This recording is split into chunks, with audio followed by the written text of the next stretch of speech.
Berbekal rekaman CCTV, Unit 5 Subdit 3 Jatan Ras di Treskrimum Polda Sumsel menangkap Kennedy, pencuri rumah kosong di Jalan BPP Talang Jambe, Sukarami, Palembang pada Oktober 2025 silam.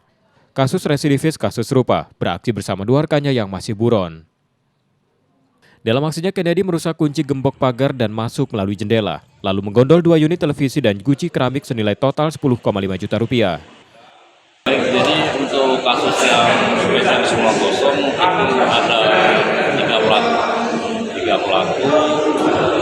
Kita bisa mengungkap ini berdasarkan dari batas CCTV dan sidik jari yang menempel di pintu rumah korban. Berarti jumlah ketiganya sudah tertangkap semua? Baru 1 yang kita tangkap, 2 DPO.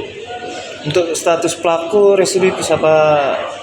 Residivis, dia spesialis semua kosong.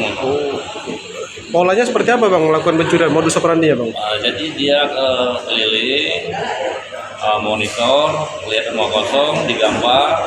Setelah tidak ada lagi penghuni rumah, baru mereka melakukan. Polisi menyita sebagian barang bukti yang belum sempat dijual, sementara penyelidikan masih berlangsung untuk memburu 2 pelaku lainnya dan menelusuri lokasi sasaran komplotan ini.